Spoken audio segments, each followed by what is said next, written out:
The alternative was to fly into Ronald Reagan.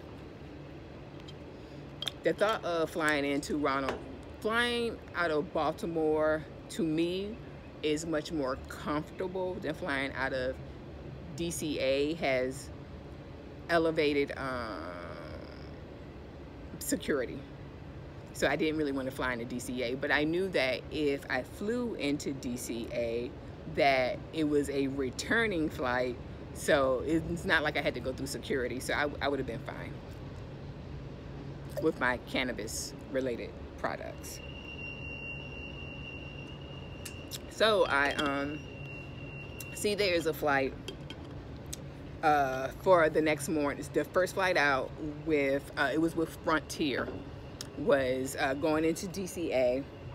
I flew out of Baltimore, I mentioned that, but going into DCA, but that's fine. I flew, so I bought the ticket. The ticket was $450. So, despite the amount of money that I spent while in Denver, which it was a decent amount, but it wasn't a lot. Overall, the weekend trip was very comfortably priced for me. It was a very affordable trip, considering the flight, the hotel package I got, the activities that were mostly hiking, so that was free, and it was an affordable trip. Now it was an expensive trip because in order to get my ass home, I needed to buy this $450 ticket. And so I did. And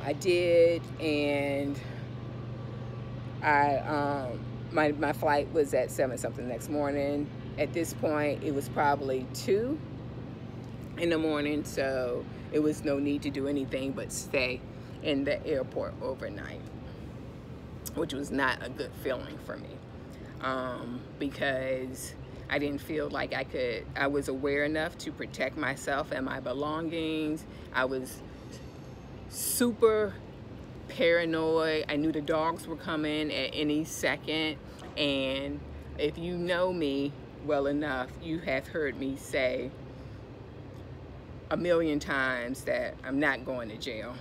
Yeah, we've gone there already. Jail.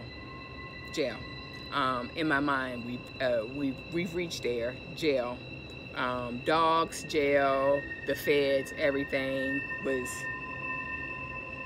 all up in there. Sober Terry, at this point, had no control over inebriated Terry. No control. It was a lost fight. Occasionally, Sober Terry will come in there with some words of wisdom, but then inebriated Terry was like, you know, I done told you, I'm never doing time. And that started happening in my head. So I am like, you know me, you know I said I'm never doing time, and they would have to catch me first. And I was like, so what am I going to do if the dogs come? I am going to run for my motherfucking life. And I tell you one thing, that see how that just worked? I went from not being concerned, because at minimum I would probably get a ticket and maybe a court date, to now thinking that I would have to run for my life if dogs were in the airport.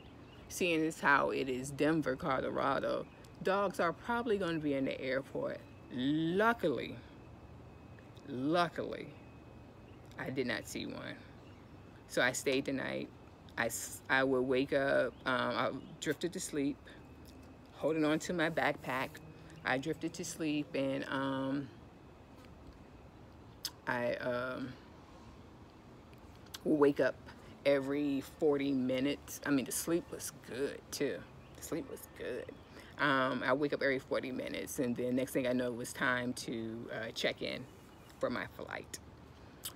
In the meanwhile, immediately when I found out that my flight had been canceled, I knew that me not going out that night would mean that the next morning I had tended to, despite the fact being on a red eye, attend a meeting for work And so I text my boss right away, and I was like, I'm not going to be there. This is what's happening in my life. So anyways, I get the flight, get up. Just staying through the security lines were crazy because there were other canceled flights besides Spirit. And as a matter of fact, I need to touch base with them because they owe me money. But it was other flights, Spirit. So the security line was the longest I've ever been in my life, but it was moving fast as fuck.